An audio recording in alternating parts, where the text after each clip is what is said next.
That's exactly right. We've seen multiple people try to get out in the water here and test the water, as you like to say. You know, not going too far out, probably ankle to knee-high depth. New Year's Day in Alabama for the past 10 years, fans have watched either Auburn or Alabama vie for a national title. This year, a little different, but some of the most loyal fans still came out and watched their favorite team.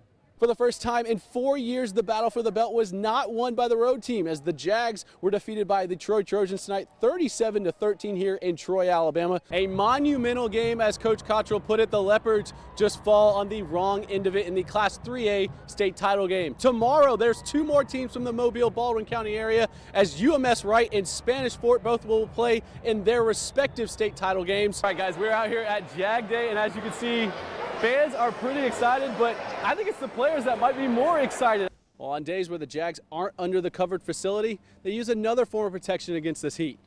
It's an athletic trainer. Harry Curtis now has 8 state titles to his name, 3 in the past 3 years, and the most in Alabama high school history. UMS will look to extend its 33-game winning streak next year in Class 5A. That's right, the 2019 Sun Belt Conference football season got kicked off here today. Coaches and players from all across the country descended upon New Orleans for the conference's annual media day.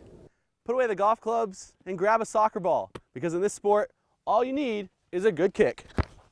Well, when you think of long walks on the beach, you probably don't think of a 40-foot sailboat being washed up on it. But for many Orange Beach residents and visitors to the Gulf Coast, it's exactly that.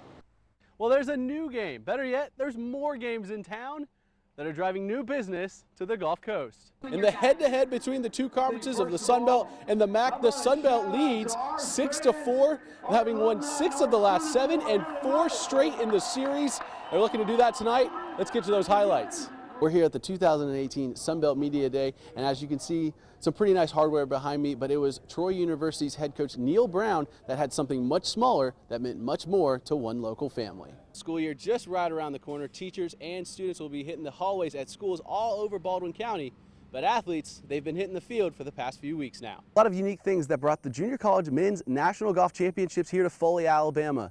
But here at Glen Lakes Golf Club, it's something as simple as a pair of shoes. It's win or go home for the Auburn Tigers tonight in Oklahoma City. Game 2 of the Women's College World Series final against Oklahoma. A rocky start, to say the least. Oklahoma 6-run second inning, and just like that, Auburn was down 7-0 early.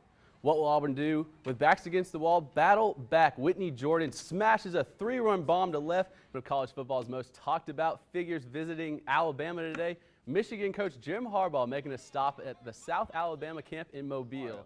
Back in the capital city, Lanier girls basketball coach Courtney Ward holding her annual basketball camp at Sidney Lanier High this week. It's day 2 of the camp with more than 60 kids in attendance from ages 4 to 14. The former Jeff Davis and Florida State star hopes to hand down all the knowledge she's learned. In action out at the Future Masters today, many young golfers start their journey towards grabbing the prized blue jacket.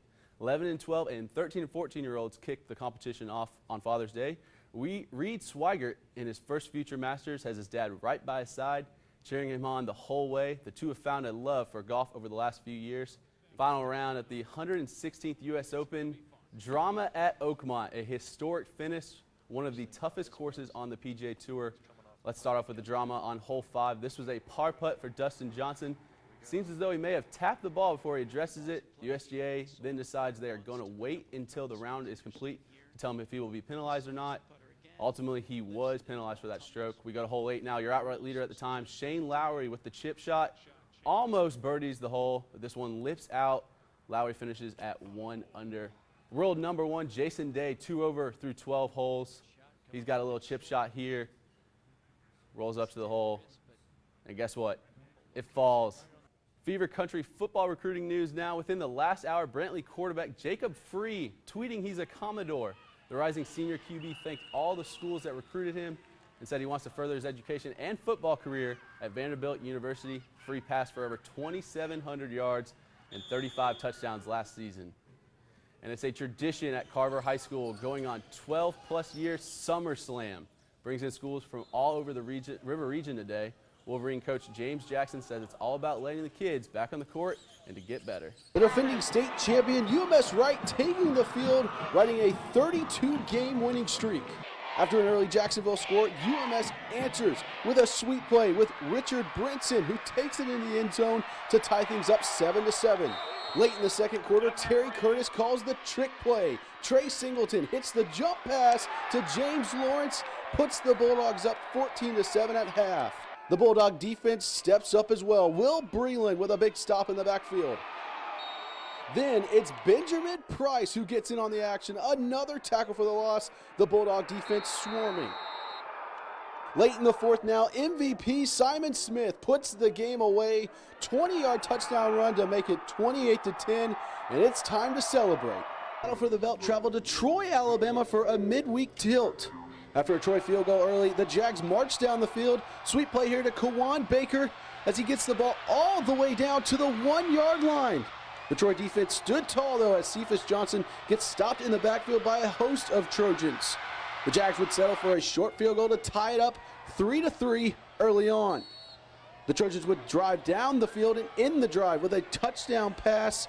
As you can see right here, Caleb Barker finds Kalen Geiger in the end zone to make it 10-3 Trojans. Trojans with the ball again now, but this time Barker fumbles, and the Jags jump on it, and now they have great field position. The Jags waste little time. Sweet play again to Kawan Baker, and this time he leaks into the end zone. Jags tie the game 10-10. The teams would trade 2 more field goals to make it 16-10 at halftime. Second half, the Trojans would extend their lead with another touchdown pass here to Kalen Geiger from Caleb Barker. The Jags defense, though, making plays as Travis Reed gets the big interception here. But the Jags can't take advantage of the great field position. Jags head coach Steve Candle talked about the missed opportunities for the Jag offense. Football on the Plains as Auburn's famed Eagle flies in before the game to kick things off. Mobile Christian taking the field in their first state title game since 2016. Leopards up 3-0 in the first and look to add to it. Kason Linke finds Nicholas Ellis on the screen pass, and he's gone. No one touches him. 85 yards for the 10-0 lead. Fast forward to the fourth quarter now. Leopards now down 20-17 after a furious comeback from Piedmont. Linke finds Toller Kegley on a third down conversion, and he takes it down to the 1-yard line. On fourth down, Deontay Lawson rumbles in.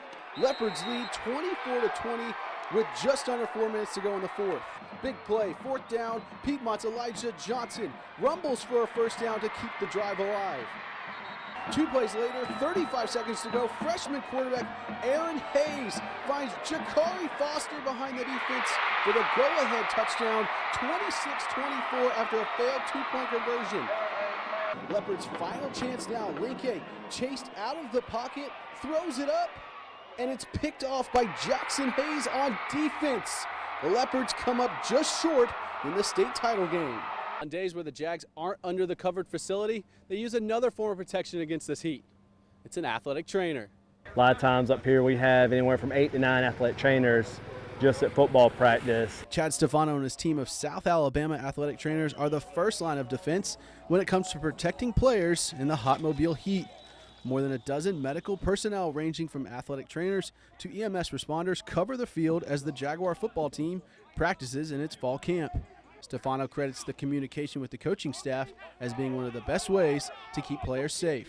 Well, like days like today, we know it's going to be hot, so they built an extra break, you know, at the beginning of practice when we do a team break, kind of about halftime, say, or about, you know, 3/4 into practice, kind of based off the temp, so we kind of cool these guys off as best we can. Jags head football coach Steve Campbell stresses the importance of staying hydrated all throughout practice. He also knows the competitive edge the Jags will have by training on hot days just like today. It's hot a lot of places in the country. Hopefully it's not hotter. The thing we tell our guys, it shouldn't be hotter.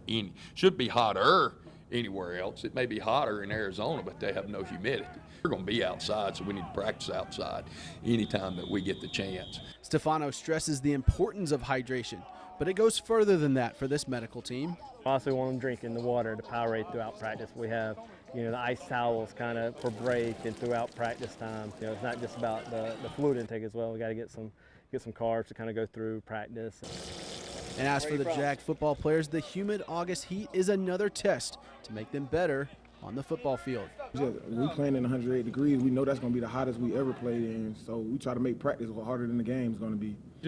We're not worrying about the element. All thing we worry about is the football field. It's going to be 100 yards wherever we go. So in Mobile, Colin Cahill, NBC 15 News. New Year's Day in Alabama. For the past 10 years, fans have watched either Auburn or Alabama vie for a national title. This year, a little different, but some of the most loyal fans still came out and watched their favorite team. Or Eagle, hey! Roll Tide, baby. Oh, Roll Tide. Alabama and Auburn fans came together on New Year's Day to watch both teams play in bowl games at the same time at the Hangout in Gulf Shores. Months after the 2019 Iron Bowl, both sides still have no love lost for each other, and we're both getting used to not being on the big stage during this time of the year. It's a little different, but they're still going to get the job done, so it doesn't matter. We got number 12 Auburn, and number 13 Alabama playing today, so that's a nice change. We're looking forward to this. That was a tough pill to swallow. We're here, we're playing on New Year's Day, and we'll definitely, hopefully not be playing on New Year's Day next year. Fans were treated to live music and a lot of cheering during both games today, but some fans were already looking forward to next year. I'm watching Alabama and Auburn. I'm rooting for both, and they can look out because we're taking it back next year. In Gulf Shores, Colin Cahill, NBC 15 News.